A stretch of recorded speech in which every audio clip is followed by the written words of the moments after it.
and to start the screen sharing process. One moment. Well, Chris, I recall like either last meeting or the meeting before, you had a question about fermions and bosons. Yeah, I think I was wondering, because I've seen two definitions of those. One is like the bosons are integer spin, fermions are half integer spin. And then the other definition is the symmetric versus anti-symmetric wave functions. And I was wondering if you could derive one from the other, if there was one that was more fundamental. I think that was my question.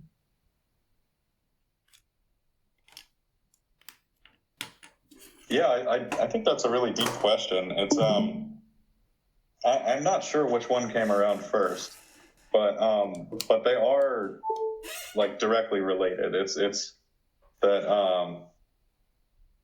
fermions transform like spinors, and bosons transform like vectors, and so that automatically sort of encodes this symmetry versus anti-symmetry property under exchange.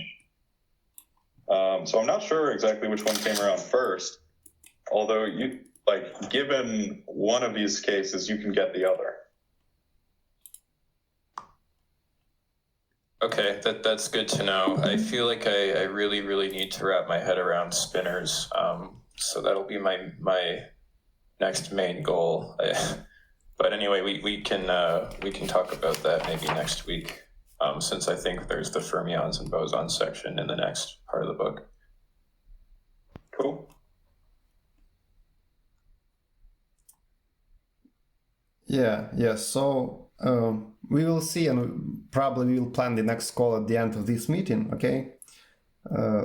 So let's start, and I want to start today from this video, like shot by Minute Physics, and also the guy from like 3 Blue 1 Brown, right? Don't remember his name exactly.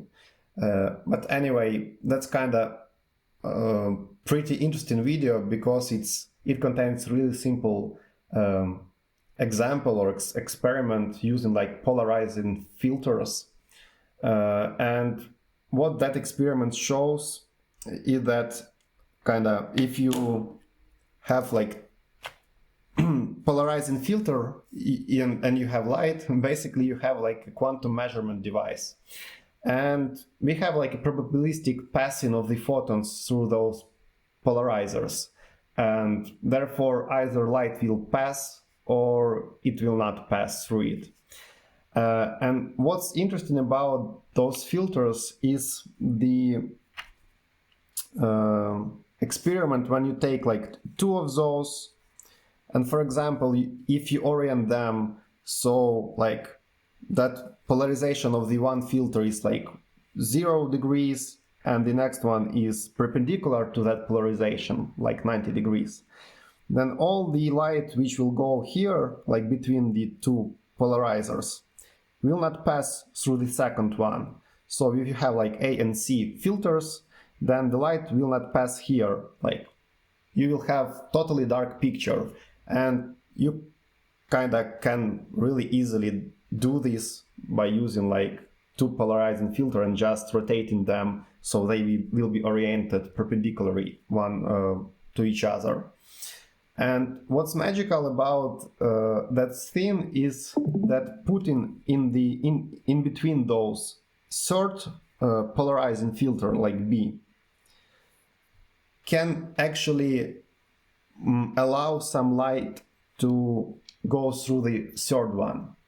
And it's kind of like non-really intuitive thing to happen, because you kind of add in more, you filter kind of more, and classically probably you should have like only the dark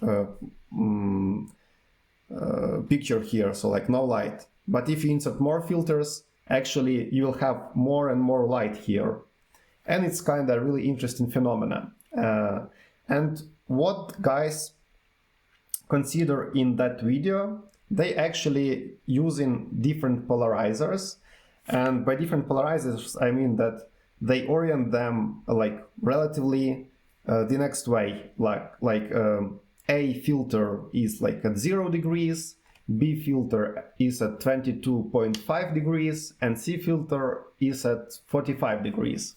So if you will use only A plus C filter, like 0 and 45 degrees, you'll have only 50% of the light passing through the C filter after passing the filter A. But if you will insert the B filter between those, so you will have the same situation, but instead of 90 here, you will have 45 and 22.5 here. Instead of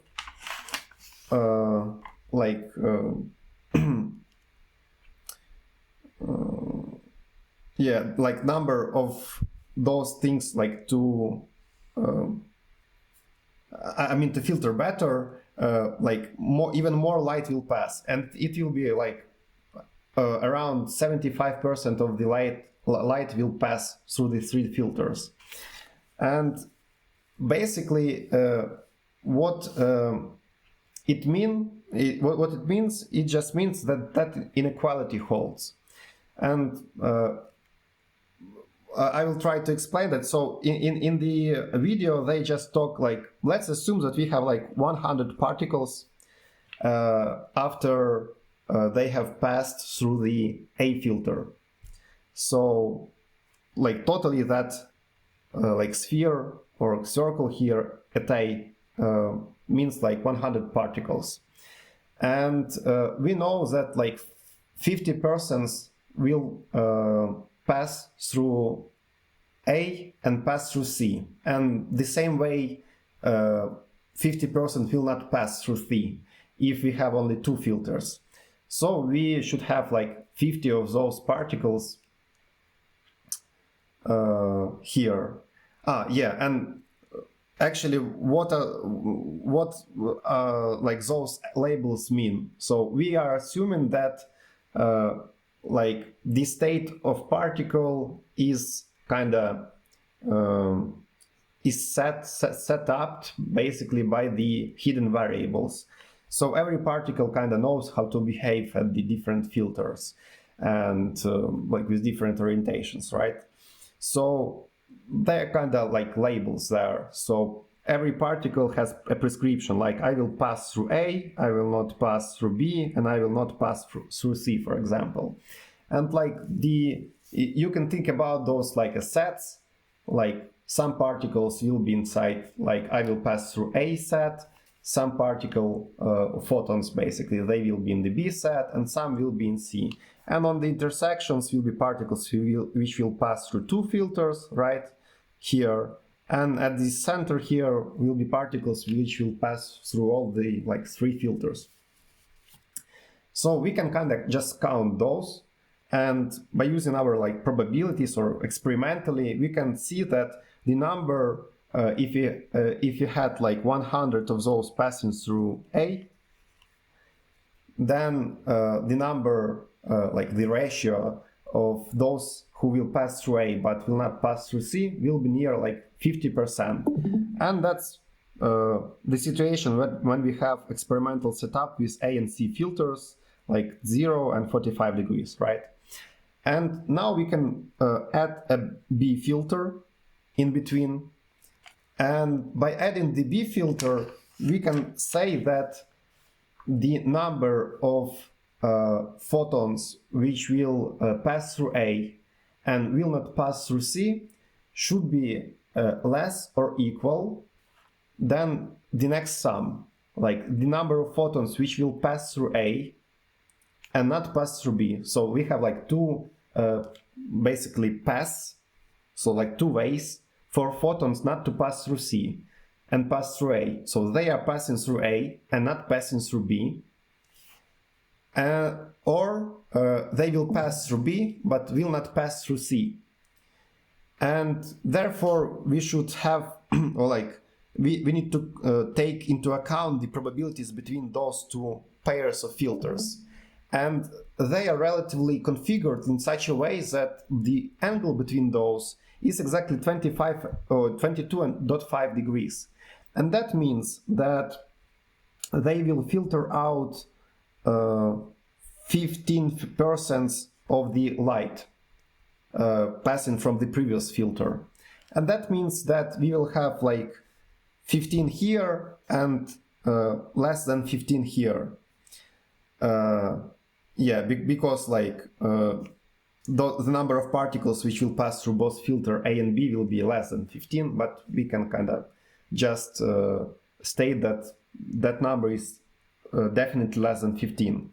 And that makes really strange inequality, because we have like 50 should be less or equal to a number definitely less than 30. So, and in this situation, what we have is actually like a serial composition of filters, right? Locally placed at one place at one time, and we are kind of proved that we couldn't have a static hidden variable theory. And by static, I mean that if particle flies through one filter, like it will not change the hidden variables inside of it. So filters do not change the hidden variables lying inside the photon. And that's exactly the point they made in the video. So they say before, in that example, we have considered the situation when the hidden variables were static, but what if each filter will change those? And actually, to prove that, even for dynamically changing hidden variables, that we will have something similar to that, like some paradoxical like inequality or something. We need to conduct an experiment, and that is exactly the Bell's experiment. So what Bell's experiment makes, it actually focuses on the like pairs of entangled photons, right? So they will behave the same while measured in the same filters, basically. Yeah, and what they are doing with those, they kind of, so here we have a pair of, I will zoom in a bit. So here we have like a pair of entangled photons, like one photon, second photon, and what we want to like to happen for those, we want to separate them in a space-time, basically, or like in space. So for example, one will be like at the moon, like one detector, and another one like somewhere in the Andromeda galaxy, so a few light years between those 2 points. And we will kind of like send one first photon to the moon, second one to the Andromeda, and we will just collect the statistics. So instead of that serial situation, local one, we will have kind of separated situation in which the measurement of the photon will not have a chance to make an impact on the hidden variables on the second one. And we will measure those with different detectors here, like with the same ABC polarizers, for example, and randomly. And we will just collect statistics. And afterwards, those two guys, like in a few years, they will come together, I don't know, nearby Mars, for example, and they will just take a look at their accountants' books or something, like just books of records for their measurements. And what they will find out, as the guys said in the video, they will find out the same numbers. So in the case if they randomly were choosing like the same filters to measure those photons, they will have like 100% agreement and 0% disagreement of their behavior. And in the case if they will choose like, or they have chosen actually already, right, the filters which are relative to each other in terms of p/8, like 22 degrees, right, then they will have agreement of 85 degrees and only 15% of the disagreement here. and if they will, for the AC detectors, they will have 50% statistics. And that will mean the same basically, because so they have the next inequality there, like the number of things which will disagree on A and C should be lesser or equal than the number of things that will disagree on A and B, and also B and C. So what's happening here is actually like the correlation between the measurements, right? So like you should think about those ends like in the same way we were talking at the beginning. So in the same way as the filters were lined up in the line nearby, somewhere near you. So because yes, and that's exactly why we can write that equation.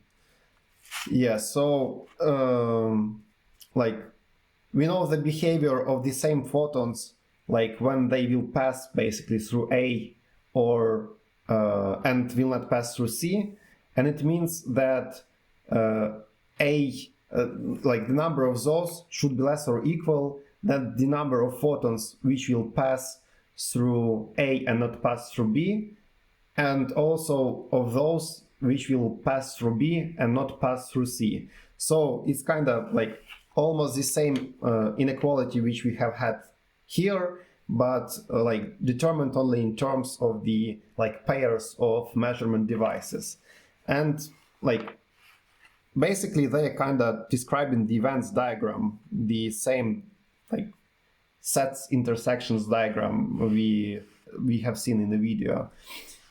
Yeah, and like because that inequality fails, so that's actually like the Bell inequality, and because of the failure of that inequality statistically, we will have a problem with like either that realism fails or locality fails. So, or maybe some combination of those. So like quantum, like we have like three statements like realism, and realism is that like basically like a particle have some definite properties even if we not measure it. So it kind of it is kind of real, right, with all the properties inside. And locality is about like propagation of the like interactions in the space-time, right? So we cannot like propagate something faster than light, like non-locally. And we can add like quantum mechanics there, and like the overall set will contradict of those statements. So yeah, like the basic conclusion here is that either realism fails or locality fails, or some combination of those. Yeah, also maybe you have some questions before I will continue.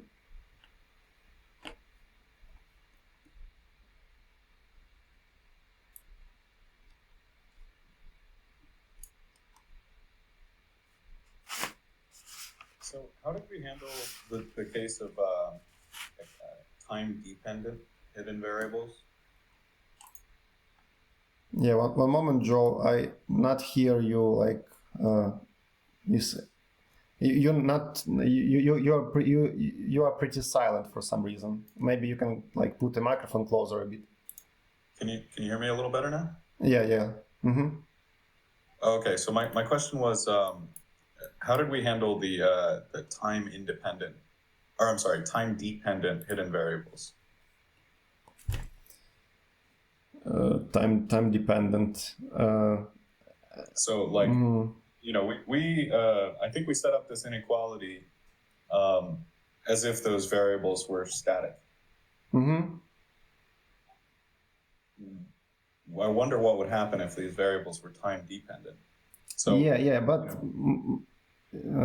yeah, I don't know the right answer, like for your question. Maybe so they were static in the terms of like filters not acting, not changing them. Not in terms of like, so it's like really like space and time connected theme, right? Because like the problem was in the filters going one after each other, and maybe like there is some correlation between passing like through different pairs of filters. Yeah, definitely. I think maybe my question's ill-posed because, you know, sort of the idea of the hidden variable theory is that it's set at the time of the, that the like photons are generated by something. So if I can try, so if it's time dependent, we would be a difference if we measure them at the exact same time. But if we measure them at different times, and it still holds true, then it's not time dependent. But we cannot measure them at the same time, if you recall from the previous call. Yeah, yeah, you're probably right, that it can't be exactly. Yeah, it's that the filters are sequential. So like if it has to pass through filter A before it passes through filter B, there will be some time in between. You know, the distance over the speed of light. That's how long it'll take to go from filter A to B. Yeah, but yeah, that's interesting. But yeah, I just do not know about those. So like for some reason, like papers just not. It seems to me that they're not going into like such details. So they're not making like lambda depend on some like t there. Yeah, it makes sense. Yeah, because I think the idea of like oscillations and stuff already requires some sort of like non-locality or some issue with causality as well. So probably that's what would make this question ill-posed. Yeah, so I think that here, like in the difference between those two situations, in the like serial passing the photons through 3 filters, or passing an entangled pair through different combinations of filters. So basically, in the second example here, which is kind of standard for the Bell theorem, in the second example, we are investigating or like looking for the like different actions. Let me think about that. So if we have like A, and we have one like 100% agreement there, then it means that like if we put now like in serial 2 A filters, then 100% of light will pass through those. So it seems to me like that this experiment between like on the entangled field photons, it will show us or like prove us that measurement of like will not change the hidden variables here, you know. So they will not happen together. Photons are entangled, they will behave the same way, and we see that they actually are behaving the same way if we put like 2 same filters there. And it means that like the measurement process will not have like an impact on the second photon to change somehow. So I think that they are using that process or experiment to show that in the situation like this, in the serial local situation, we will not have a change in the behavior of the particle of light after it flew through the first filter, for example, here.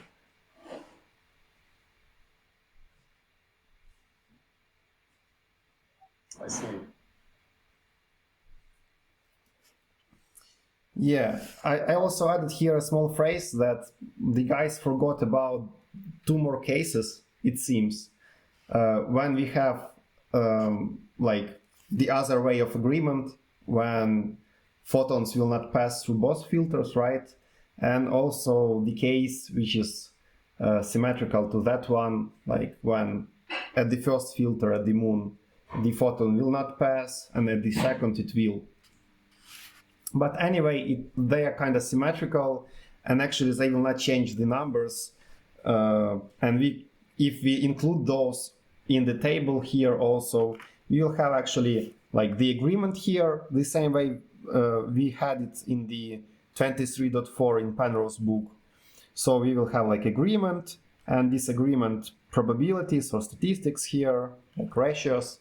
And we will just need to have like one more inequality here, symmetrical one also about, and actually it's that inequality will be about photons which come from the other direction. So they flew at first through the filter C, then through the filter B, so just in the other direction. So one inequality for photons which are flying through 3 detectors from one way, and another one is for the photons which are flying from the left. And we can add those, and we will have the same thing actually, like about basically like probability or something, like P of AC were chosen and we have like a disagreement, and that probability should be like smaller or equal for the like disagreements for let me see, B.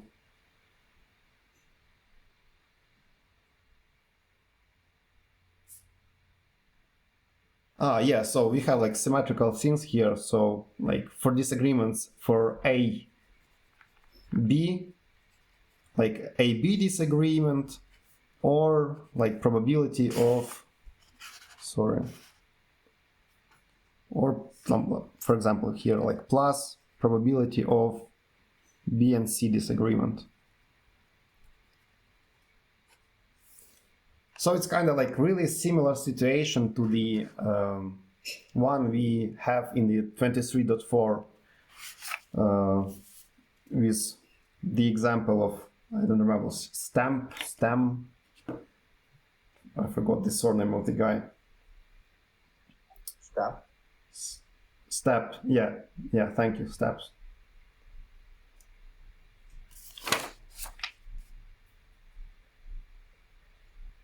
Yeah, one moment, I need to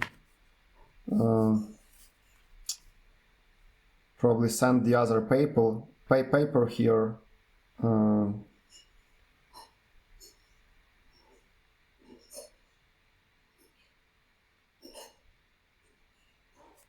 Yeah. So maybe more questions while I'm looking. I don't understand. Can you show the filters again? On your paper, you had a drawing top with the 3 filters. Maybe you want that picture, or? I think it's better to have it on your paper actually. At the top there, yeah. So, wait, that's the AB. Well, this should be an ABC filter, right? So the first filter filters out 50%, I think, and the C filters also 50%. Is that correct so far? I think we take the output of A and call that 1. Yeah, that's true. Joy is right. So yeah, and you are also true. So like A filters 50% of the incoming light, but we are talking about the light after it will pass through A, like the remaining one. Yeah. Right. I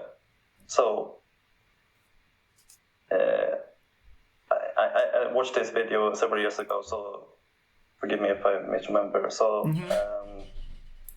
but I think the point is that if you put the first and last filter together, you're supposed to filter out everything, right? If you have... If you don't have the filter between. If you have relative configuration of like 90%, 90 degrees, then yes, then you will filter out everything, yeah. Okay. But I think the reasoning still holds. So, and you would, if they were just passive filters, you would expect that you would get less light through by putting an additional filter in between. Mm-hmm. But the result is that we actually get more light going through. Mm-hmm.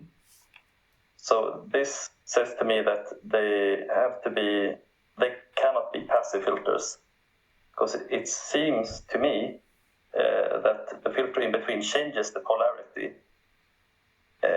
of the light passing through, so that they will actually pass more through the filter after it. I don't know if you already said this, but so it seems to me that they're not just filtering out passively, but actively affecting things the same way that quantum measurements affect things. Yeah, I was trying to, I have a polarizing filter here with two polarizers. Oh, cool. Yeah, so you can see that currently it's transparent. Yeah. But I cannot separate those, so I cannot put the third filter in between. That's the problem. But the point is that you let more light through instead of filtering out more. Yeah. Which is unexpected if they're passive. But then again, I think we have to see it as an active filter that modifies the light. Yeah, but Bell's inequality shows that they are not active. As far as so if you refer to changing the hidden variables, I mean, could it be? Yeah, please explain it again, if you like. I don't think I quite understand. Yeah, so in the video they say that if you consider those filters non-changing the hidden variables of the particles, that's what you mean, I think, about passivity, right? Yes. So particle will just pass and nothing will happen to them, in terms of hidden variables. They will just get reduced, the amount deposited through. Yeah, and that's it. And in that case, you'll have paradoxical results. Yeah, and afterwards they say that even if, so we kind of should think that probably filters will somehow impact the probabilities or something for the hidden variables distributions of the particles inside. So they ask the question what if each filter changes those? And in the video they say that to prove that this won't work, so actually filters do not change anything, we need to conduct the Bell's experiment. And we taking a pair of the entangled photons here, and we showing that even if we separate the filters there and act on the pairs of the entangled photons with different filters, we will see the same same ratios of filtering basically. But in this case it's actually not filtering, right? It's more about correlation. If we will have two passes or two not passes, or disagreements or agreements on the measurements, right? But you will notice I'm that not sure how this is related to each other, but yeah. yeah. But you will notice that like statistics is the same, and it is the same. So like if you have a pair of the entangled photons, and you have two detectors placed like space separated there, then you will have the same correlation statistics as for the two filters and photon flying through both of them. No, in terms of like filtering, right? So if you place two AA filters, 100% of light will pass.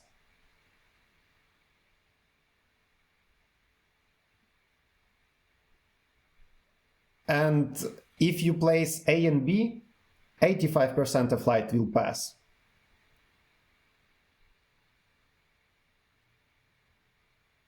So basically that like big scheme is kind of the detector of the hidden variables or something, you know? Like we're just counting the number of photons which will pass through A and pass through A, or pass through A and not pass through B. So it's like a really big counter of the like hidden properties. And we see that those hidden properties follow the same statistics as if we were conducting like the experiment where photon flies through two filters locally. Yeah, I'm not sure how to make sense of this, but yeah. I can have to think some more about this on my own. Yeah, I'm just also thinking if I understand that nicely.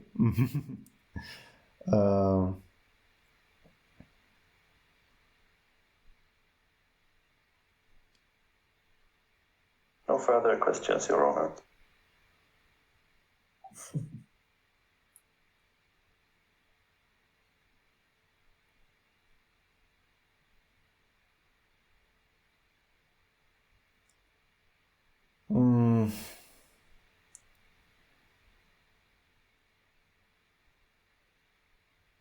Yeah, it seems to me that it is true. So, like, we have a random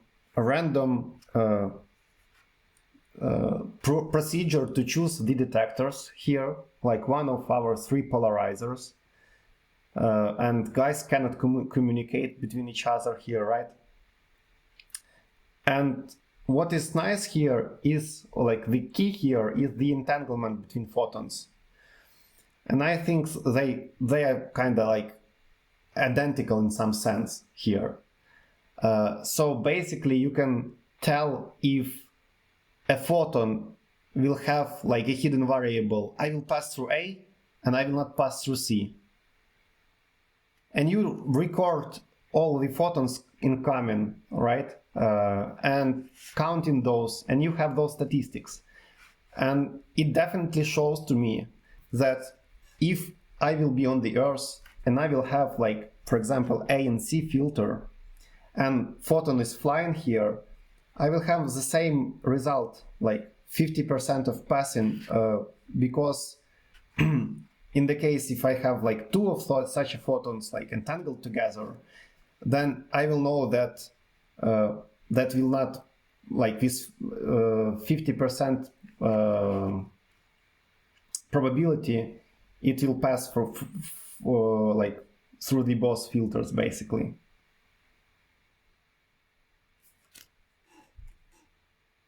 If it passes through A, right? Probably yes.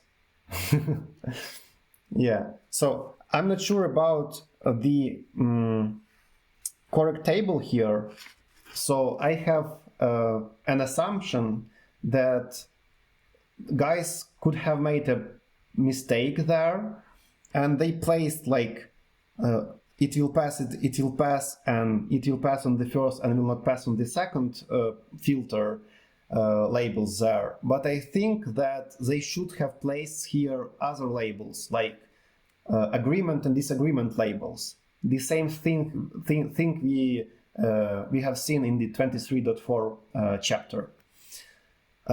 And probably the correct answers will be like 25% of photons will pass through both A and C.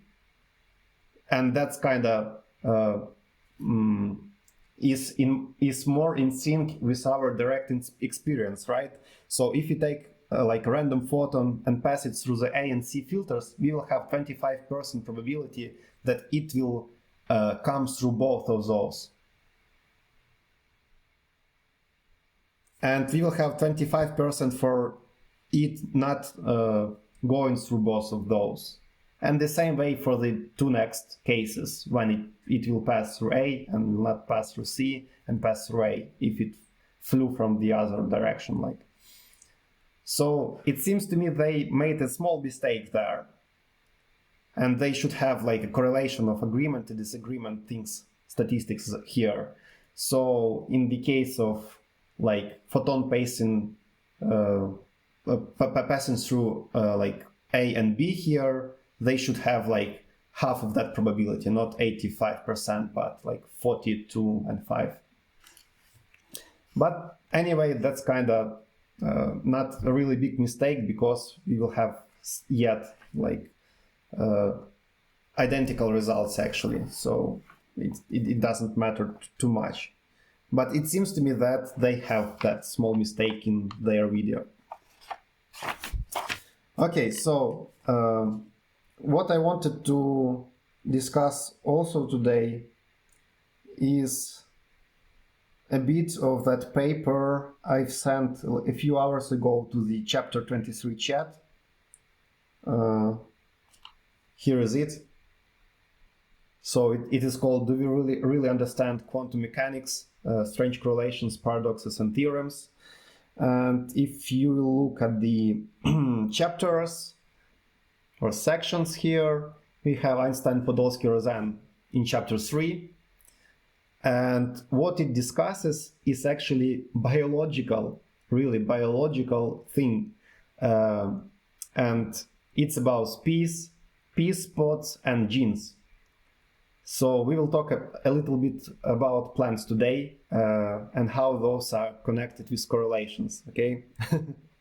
So basic idea here, like how those are connected. So assume that you have, or like you live in the times somewhere in the past, maybe like 200 years ago, or I don't know, maybe 4. So we do not have any microscopes or something, and you are working on your research on peas. So you have peas, and peas, they live in the pot, something like that thing. So we have a pot and we have peas inside. Sorry, I see someone shared something. I will take a look at the chat. Small break. Okay, then let me also make a small break. I need to have some water. Give me also 1 minute and I'll be back and continue with peace picture.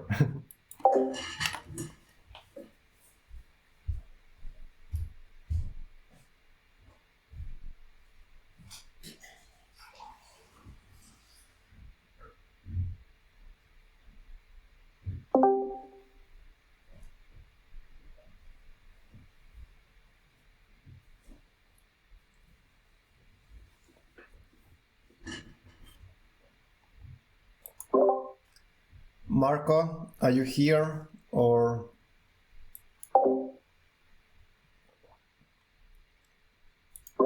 I think we should wait for him maybe 1 more minute. I see that pretty new member for our group here. I've seen Mohammed somewhere, I think maybe in Alpha group. Hello.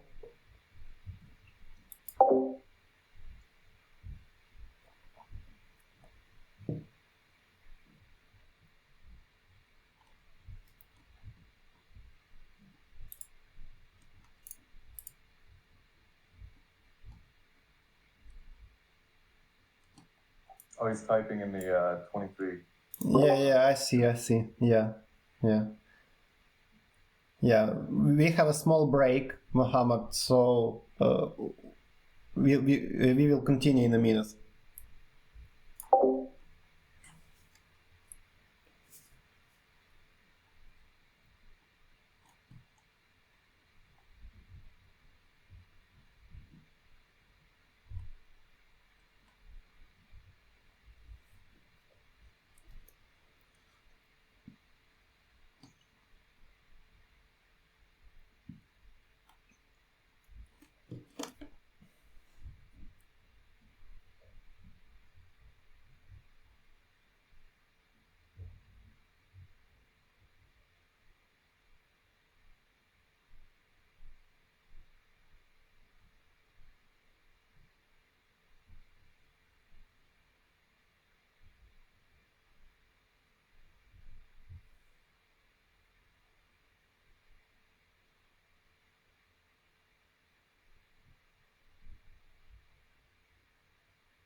Okay, so let's continue, and when Marco comes, I will repeat something, like some details.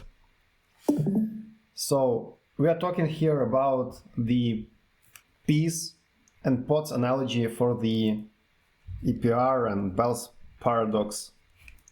And the analogy or metaphor goes like, if I formulate that as a story, it's like about scientists living in like 400 years ago when he was working on his research on the like peas. And what's interesting, like we have a pod here, so that's a pod, and we have peas inside. Those circles are peas, and it's kind of seems similar that it acts like an entanglement. So pod kind of guarantees that all of those peas will have kind of the same hidden variables inside. And so like hidden variables which we cannot see because we do not have a microscope there or something like to go into microscopic world deeply enough. So they are like genes. So genes are our hidden variables or something. And peas, actually, they are not particles, but you can think for a moment that they are some kind of particles. So if you crack open the pod and take out two peas, right, then you can measure those. And to measure peas, it means like you can plant and take a look that like, oh, of course, I will just like make a flower here, but only schematically. So you plant like P1 somewhere, and you will plant like P2 in the other place somewhere. And you kind of will have really nice correspondence, right? In terms of like flowers color, like leaves shape, because they came from the same pot here. And that's actually how like you kind of can guess that even if you separate those, right? You, for example, send some pea from the same pot to your friend in Finland, for example, and he will plant it there. He will have the same properties of his pea plant at his home. And it looks kind of the entanglement, you know, and the planting is kind of the measurement process here. What we have here is actually like a correlation, right? And that correlation is actually not just a correlation, but also a causal correlation, where we have like a some cause structure, and actually it was like the pot and the same parent for those peas, which makes those to behave like in a really similar way. And therefore we can kind of deduct that probably those should have some kind of the like hidden variables inside, something which tells those peas as a plants how to grow, how to evolve in different environments, and environments are kind of different experiments. So you can say that like the result of the measurement, probably I should remain that those peas as A and B, like Alice and Bob. So you will see the same things. For example, like to measure the P, I don't know. So instead of vectors, like you'll have like a vector parameter which will describe like environment here, like the nature in Finland or something, or the nature in Ukraine. And also you'll have some hidden genes like lambda. So, and that function will be the measurement, and you will have like plus minus 1, for example, and where plus 1, for example, is blue and minus 1 is red, for example, for the flower color. So, and those things are exactly the same functions which you will see in the Bell's paper. So there is that slight analogy, and it's like what all of that means is that actually that really simple argument like about correlations and causations in the like plant words, for example. So that was the main idea behind the simple Einstein's thoughts in the EPR paper. So he was thinking, if we have such a nice correlated things while measuring entangled photons, then probably we should have something inside them, something like genes, or something like maybe some other variables, you know, and which kind of cause them to behave in similar way, and probably like they were kind of, those hidden variables were inlaid in some kind of like the same space and time pot actually for those particles. Yeah, so that example kind of illustrates that if you have really tight correlations between two things, that probably we should consider that somewhere behind in the history they were together and they were kind of supplied with some information hidden inside on how to react to different environments in the same way. And that's kind of the idea behind the EPR paper of the Einstein-Podolsky-Rosen. So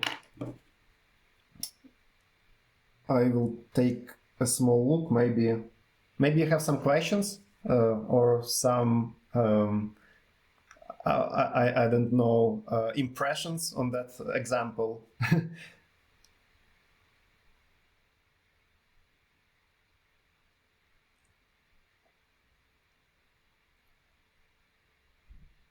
Yeah, I think it's a really interesting analogy.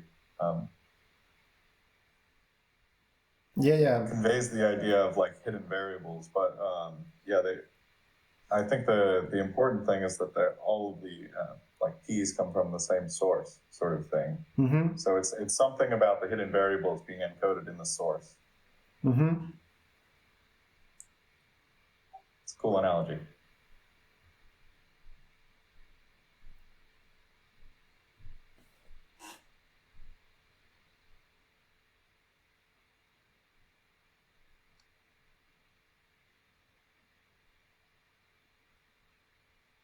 Yeah, so like just to cite, probably I need to, I don't know, either it's too small screen of the phone or too big zoom here. But anyway, I will try to read you like a bit from the paper. Probably I should decrease zoom a bit here. Yeah, so in the paper he says that from these assumptions, and assumptions, I think it's more about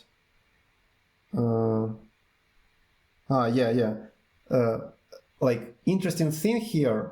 I was thinking about piece as particle, but a few pages later the author says that the piece of that parable were in fact not so much the symbol of some microscopic object like electrons or atoms, but rather they symbolize regions of space where we just know that something is propagating. It can be a particle, a field, or anything else, with absolutely no assumption on its structure or physical description. Yeah, and actually in the EPR quotation of the preceding paragraph, one may replace the word system by the region of space without altering the rest of the reasoning. And one may summarize the situation by saying that the basic belief of EPR is that regions of space can contain elements of reality attached to them, and that they evolve locally. And from these assumptions, EPR prove that the results of the measurements are functions of, so basically we have like the results of measurements are functions of, and we should take a look at that equation here. So of intrinsic properties of the spins that they carry with them. those lambdas, hidden variables. And of course, also of the orientations of these Stern-Gerlach analyzers, which are like parameters of the environment here in our P analogy. In addition, they show that, we have also like two more items here, that the functions given the results are well-defined functions, which implies that no indeterministic process like probability thing happening is taking place in them. In other words, a particle with spin carries along with it all the information necessary to provide the result to any possible measurement. So, and it seems that that third item or like statement here is about the like static nature of that information, about which Alex was talking about like 20 minutes ago or so. Yeah, and one more thing here is number 4, is about that since it is possible to envisage future measurements of observables that are called incompatible or incompatible in quantum mechanics. As a matter of fact, incompatible observables can simultaneously have a perfectly well-defined values. So that's like the exact scene where you kind of can assign for different measurements like A and C here two results, even if those measurement like polarizing things are not compatible. So I don't know about polarizers, but if you change the polarizers with Stern-Gerlach detectors, you will have spin stuff like spin detectors, and we know that spin operators do not commute. So in that case, we kind of, at first we can think that we are not allowed to speak about those things, right? Because they are not compatible. And Bell's inequality, you can see that in the Sakurai's book. I've sent an excerpt from that book to the chapter 23 channel also, called QM Correlations and Bell's Inequality. It's just like a part of the Sakurai's book, and he talks there about those. So like we can mark, even if we have two incompatible observables, we can assume that we have hidden already prescribed results inside the particle actually, before it will be measured somehow. Yeah, but anyway, like experiments shows us that we have like that Bell inequality, and Bell inequality is actually always was proved wrong, like that quantum mechanics seems to be working in the right way. And then we have a question like why Bell inequality is kind of wrong. And in that paper, in the same paper where I've read about peace, the Frank Lalois, he talks about, first of all, that probably we cannot talk about the like prescribed measurements here.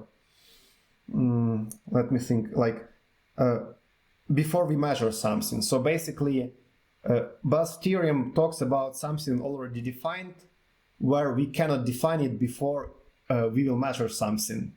So it talks about like nonsense. We cannot count those properties. So like hidden variables is not the way to go or something. And like it seems that in that case we kind of say that realism is not true, that we should kind of measure something to count like and to find out the right properties or like results of interactions there.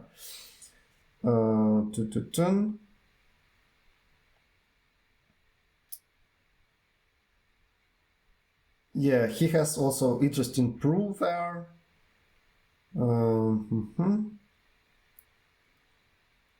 Yeah, he also has here the CHSH inequality. So basically, like the overall procedure is kind of, we have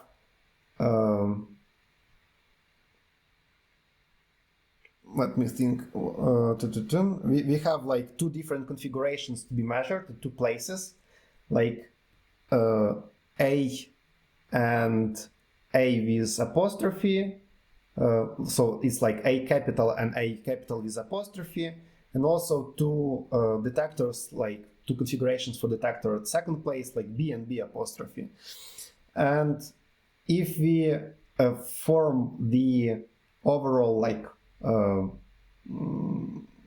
result of the like combined measurement here of correlations, like AB, it's like agreement, two apostrophes is like disagreement, and we will have like plus and minus here. That will be equal just to like A minus A apostrophe multiplied by B plus A plus A apostrophe multiplied by B apostrophe. And those like A's and B's, they always will have values plus or minus 1. And therefore, yeah, and we also know that we will measure like entangled photons or like particles there. So in like either way, those A and A prime things, it seems that they will be, let me take a look.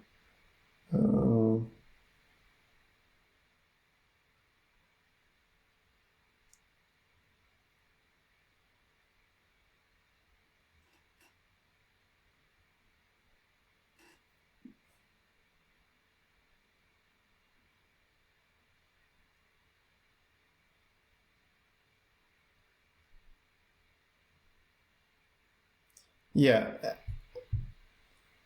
Anyway, like that thing can be like maximal and minimal only like when sorry, probably I just forget about how to like explain that. But anyway, you can consider those like read more inside that article, and you will see that like the expectation of that value lies between -2 and 2. So we will have like B here will be equal to plus or minus 1, and A's, they will either cancel each out if they both are the same, or they will add to each other if they are different, or they will cancel each other if they are different, like in the second part of that equation, basically. So if they are plus and minus 1, the second item here will die, and the first one will be at the place, and it will be equal to plus or minus 2. So yeah, and that's like the CHSH inequality, which is kind of the same as the Bell's one, comes from the same line of reasoning, actually. Yeah, and the problem is that in quantum mechanics, that will be violated by a factor of square root of 2, which is more than 40%. And yeah, therefore, like, we can ask ourselves, like, how is this contradiction is possible? And he says that the answer is following, that what is wrong,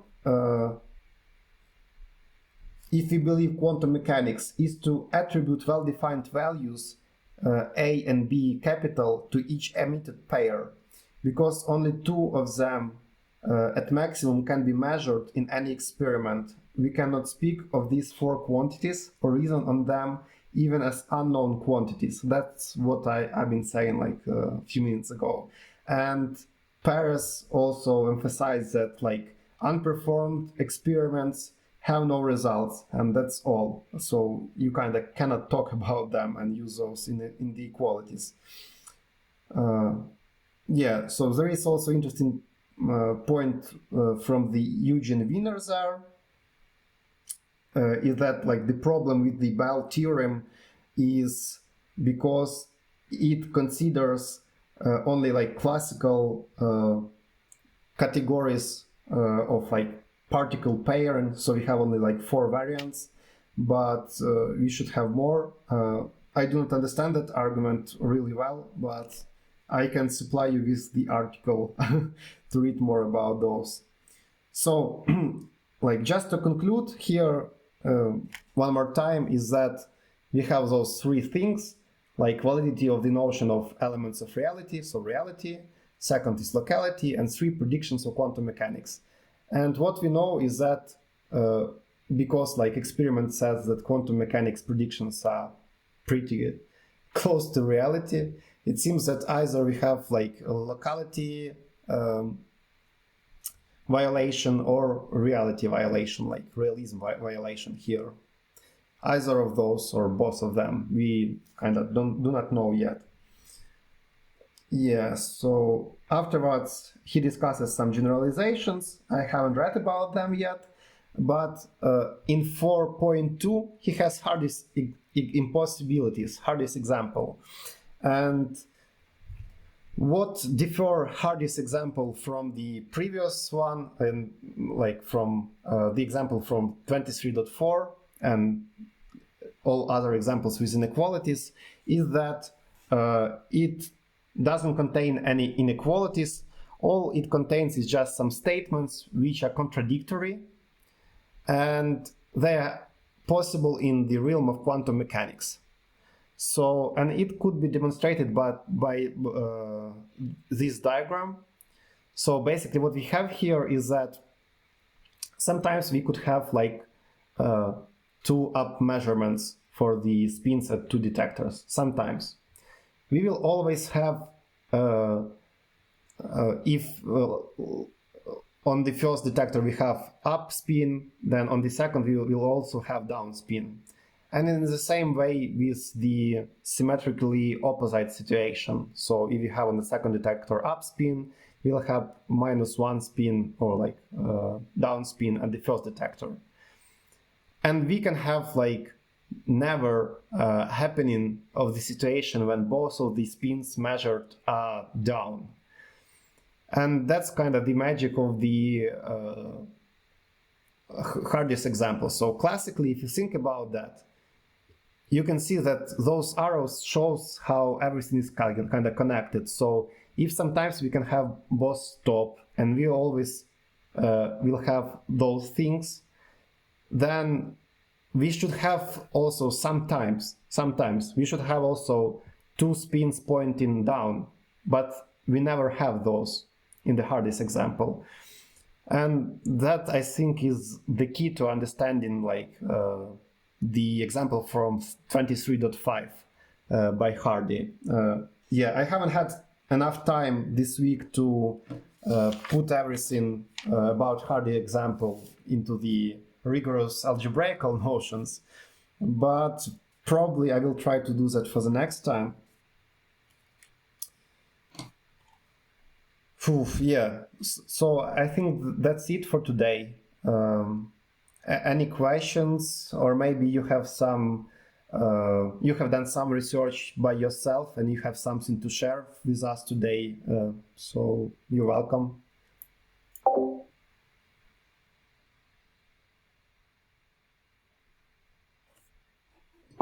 Well, thanks for elaborating on these examples, Slava. I think they were pretty illuminating, especially compared to how it's presented in Penrose, because he really he does a very compact presentation of this stuff. Yeah, really compact and dense.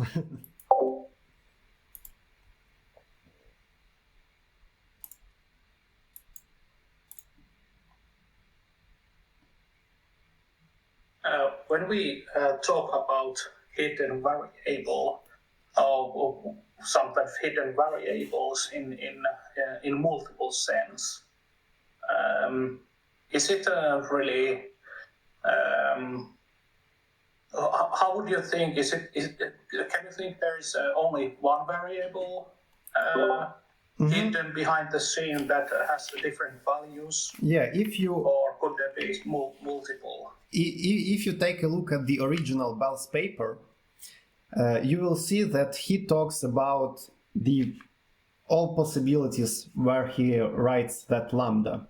So he talks kind of for one lambda, but by that one lambda, any set of functions could be hidden, or vectors, or like so any set of hidden variables. He says that it will just kind of make notation more complex, and therefore we will just use integrals by the lambda instead of like the vectorized lambda or some functions.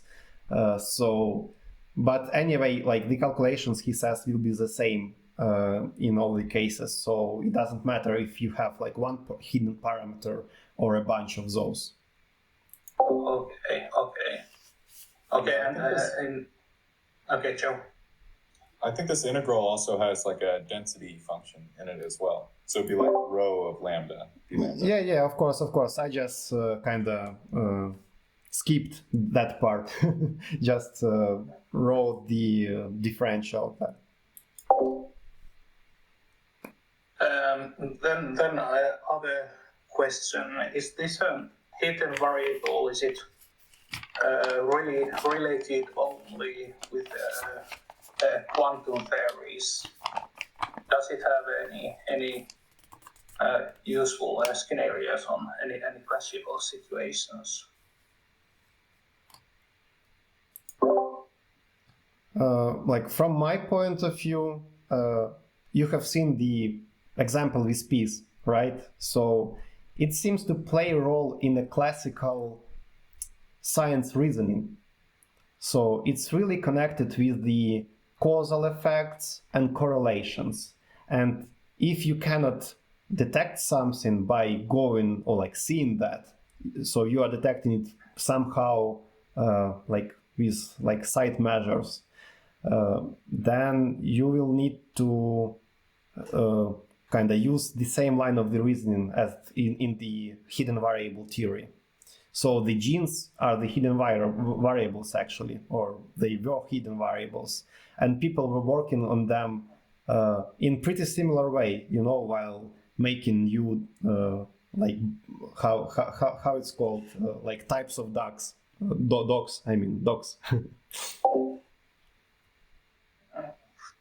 Well, and to give another kind of another simple example, like Newton's laws are a way of sort of bringing hidden variables out of the dark, right? Like we show what those variables are. Like Newton's laws are things like, momentum is conserved if there's no forces, or like, if there is a force present, it changes the momentum. And so like you could think about before people had given that sort of a label, momentum was like a hidden variable. Why would things continue moving at the same rate that they were? Newton's laws could be thought of as sort of like a distribution of the hidden variable for momentum, at least before Newton had exposed it. I see. Yeah, and actually that's kind of like a sinkhole, or how to call that, like a black hole, in terms of like amount of the material made.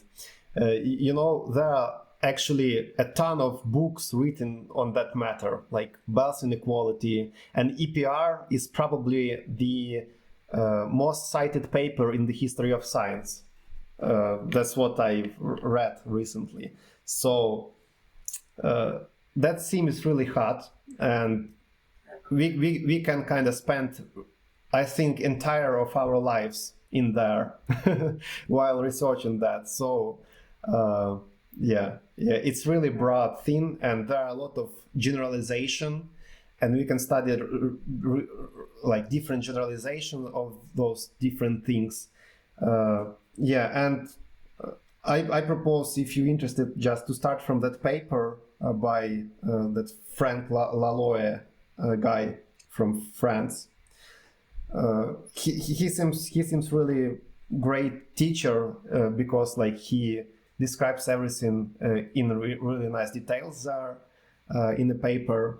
And he also says that like hundreds of papers are applied for the like different magazines or like journal of physics in the world by different researchers from all the corners of the world on how to escape from the or like how to explain the experiments confirming the quantum mechanics, but in terms that like they are not right. So they kind of develop the mechanisms or some line of thoughts how to go like how to prove that quantum mechanics isn't right actually, and that Bell's inequality are right, because like we kind of we do not see usually the violation of the Bell inequalities in the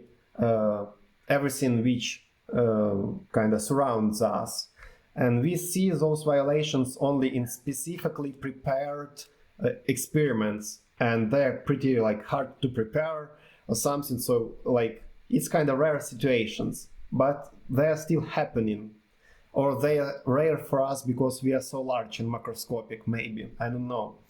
But anyway, what he says in his paper is that he thinks that those guys who are trying to like disapprove the current experiments, they are actually wrong. So they're like, you can have a lot of theories, like why, like how to make those experiments look wrong from the quantum mechanical point or something.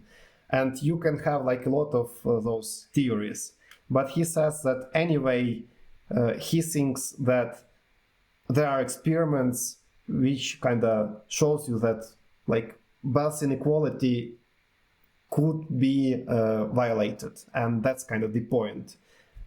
So I think that Lalois kind of really believes in the quantum mechanics, and he says that we need maybe to change somehow it, but not to to spend our lives in trying like finding the sideways to like back to the non-violating the Bell's inequality or something.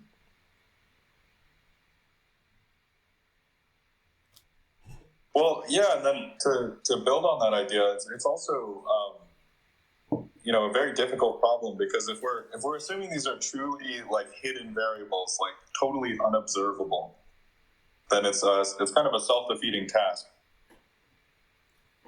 Actually, we have something similar, correct me if I'm wrong, with virtual particles, in terms that we cannot observe them, but they could have some observable effects.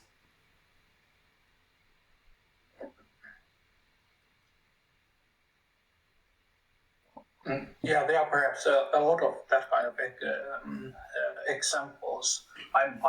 This is really a central interest of mine at the moment, because I was looking this theory of accumulation theory that assumes that there are different states and levels between the zero and full state. In the electrons, so that assumes that there are levels. They are kind of hidden, but we can't really measure them. That's the end point. We can only see the quantum jump, or actually the result of the quantum jump, and see the energies in quanta. So this is also related seemingly to the accumulation theory. That after a few years was discarded anyway.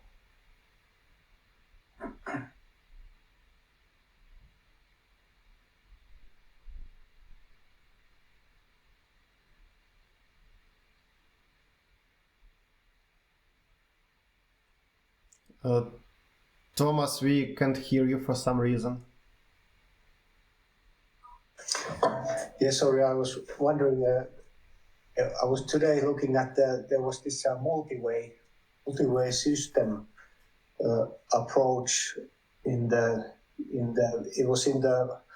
Wolfram techniques, and it describes or resembles a bit about the different paths or choices, or as you said, the correlations and causal effects. Well, yeah, those multi-way systems, it's another form of like a finite state automata. So it's very similar to like a Turing machine or a cellular automaton. And I think the multi-way system, it comes about when there are multiple rules that could be applied at the same time.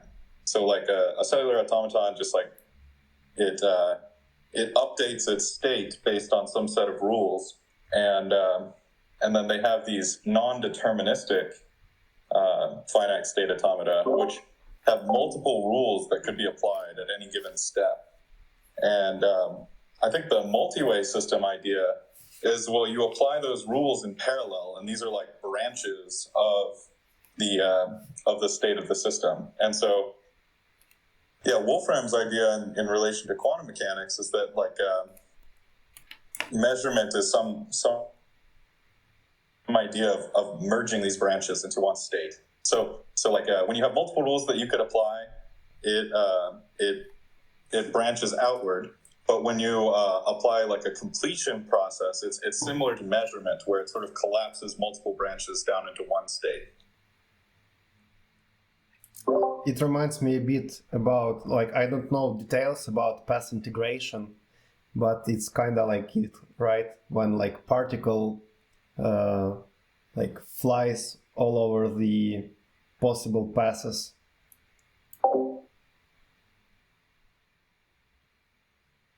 Yeah, I think that is related. They have I've watched a couple of the talks that Wolfram and Jonathan Garrard did, and yeah, so I think you're right. The path integral formalism is pretty close, and it has to do with like how do you assign the action, right? Because in the path integral approach, like the different paths are weighted by the action that's associated with that path. And so, the path from, my house to across the street has much less action than the path from my house to Jupiter to across the street. So the weighting for that second path is actually, much smaller. It makes a smaller contribution. And so I think the way that they assign action in these multi-way systems is by the number of rules that need to be applied, or the number of steps that you need in order for it to actually converge to one state. So if it takes like a lot more rewriting steps to converge, then that's like a higher action path.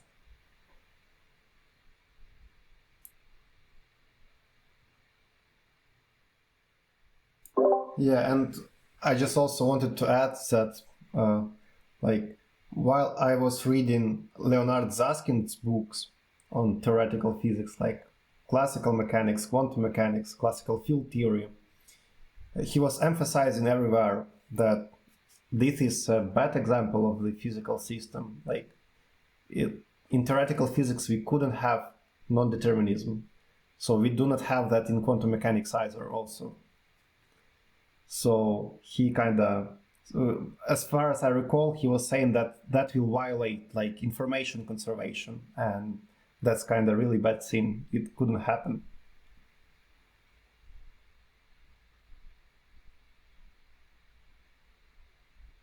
I think that has to do with like integrals not converging, right? Like you do an integral and you end up with infinity. And it's like, well, this tells me nothing physically about the situation.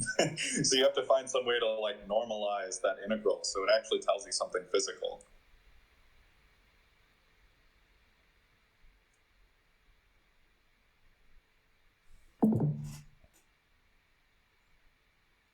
Okay, so any more thoughts, or should we come to the planning for the next call?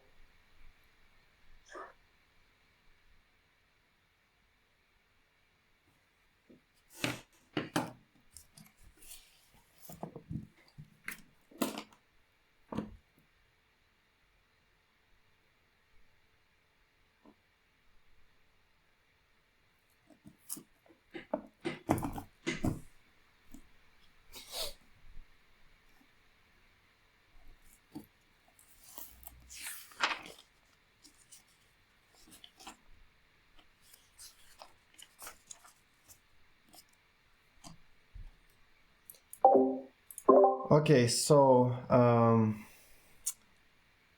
what should we do? I don't know, maybe we should vote. Maybe we should vote about the next call in terms of like, should we go forward or should we stay? But I think we can safely say we're done with the EPR. Yes, we will. We need to leave it behind and come back to it again in future and see if we can take more from it. Yeah, I actually kind of. Yeah, if someone has any new insights about it, they should feel welcome to bring it up. I think. So, you ready to talk more about two mysteries of the quantum entanglement and bosons and fermions for the next time? So Slava, what do you think? What should we read next? Okay, yeah, I'm also a little bit tired of the EPR actually, so I also voting for like, let's try reading further like 23.6, 23.7 and 23.8 for example for the next time. So like 3 more sub-chapters and... Slava, you have been speaking, we have not heard you for a while. Oh, sorry, yeah, I've been speaking, but... Yeah, Okay. I just was saying that I'm voting for moving forward because I'm also a bit tired of the EPR, and I think that like intuitively I already have some picture for it, maybe not a really strict one, but I think if I want, I will be able to sit or like sit down for a few weeks and to write all the algebra needed there to convince myself. Yeah. So I propose to read 3 more sub-chapters for the next time.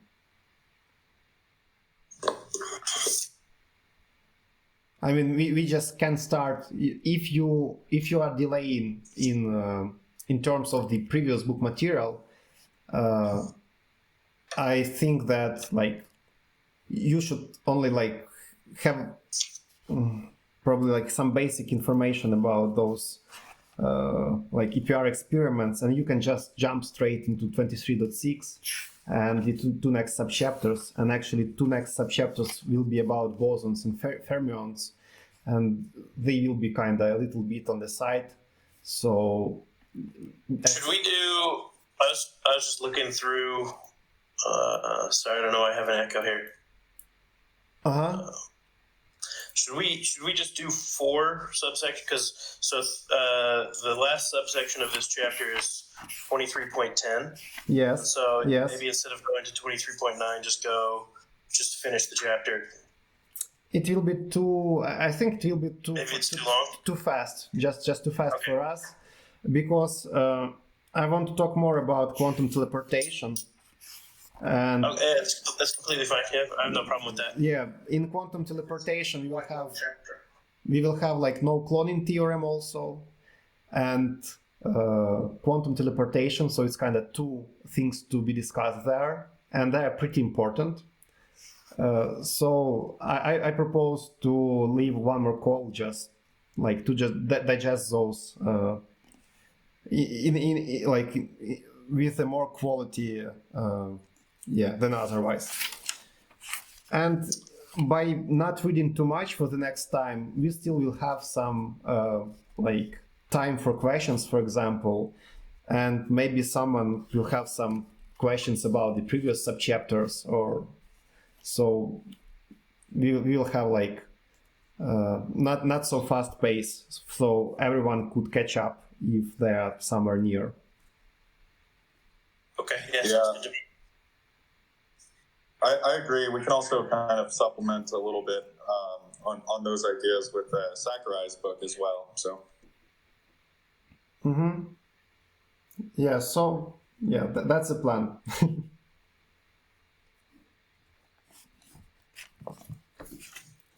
You're of course welcome, Nate, to read the last subchapter and look ahead a little bit. That might be helpful. Yeah, I will see. I still have to catch up, but I'll do what Slava suggested and read those 3, and then start, and then go back and read it. That's That sounds like a good plan to me. Yeah. I think. Thanks for your presentation, Slava. Welcome. And actually, if you let's take a look at the contents. So if you take a look at the contents of like chapters 22 and 23, sorry, really big book, and I don't have much place here for it. Okay, so in chapter 22 was about like UNR procedures, observables, Schrödinger and Heisenberg, okay, quantum measurements, projectors, a little bit about spin, and spin is kind of like really important here, yeah, and Majorana picture also. Spherical harmonics, they're kind of important, but I don't know, maybe not too much because we are not using them here in 23, in the chapter 23. And the last subchapters about relativistic quantum angular momentum and general isolated quantum object, they are will be more connected with the other further chapters, I think, like maybe 26 or 24, where we have like Klein-Gordon equations or something. Yeah, so for chapter 23, what is crucial is just understanding of spin a bit and Majorana picture a bit for the hardest example, but we kind of passed that already. So yeah, I don't remember exactly if that will be really important for the 3 subchapters we will read for the next time. But it seems to me that, yeah, so you just need a basic understanding of like entanglement, measurement, and spin, and that should be enough. Anyway, you will have a chance to ask all the questions you'll have next time, and we will try to fill in your spaces or like blanks. Yeah, perfect. Thank you. Yeah, I'm excited to dig into sections 7 and 8, and maybe see if we can get to the bottom of Chris's question. I don't remember the Chris's question. Chris, could you remind us about the question? It was about the definition of fermions and bosons, whether it's spin or whether it's anti-symmetry, or whether, you know, what comes first, the chicken or the egg. I actually took a look at those sections, and they were a bit short, I thought, but we can probably at least talk about it. Yeah, they are actually relatively short. That's true. But yeah, anyway, I think it will be good to have a pretty light schedule for the next few weeks. And let's try and we'll see. If you will feel that it's too, how to say that, like not enough for you, then you can continue and read the next subsection about quantum teleportation anyways. So, and we'll just take the intersection between every one of us and talk about the material which we will be able to talk or discuss as a group next time. So, but anyway, you have a lot of the book ahead, so you can just run forward a bit, and that would be fine also.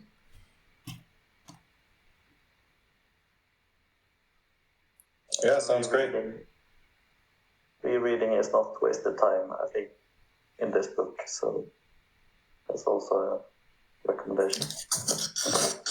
Yeah, and even it seems like every section you could dive down a deep rabbit hole of many other things to read to supplement, which, I mean, we've done that a lot, which is great, but yeah. No, that is not what I mean. Yeah, that could be an endless rabbit hole, but just rereading the book, you get a lot more context revisiting it. That's true as well.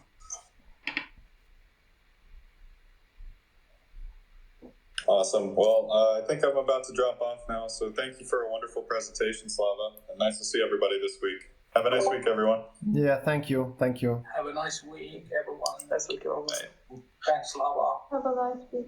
Yeah, welcome. Yeah, thanks everyone. Yeah, see you next week. Bye.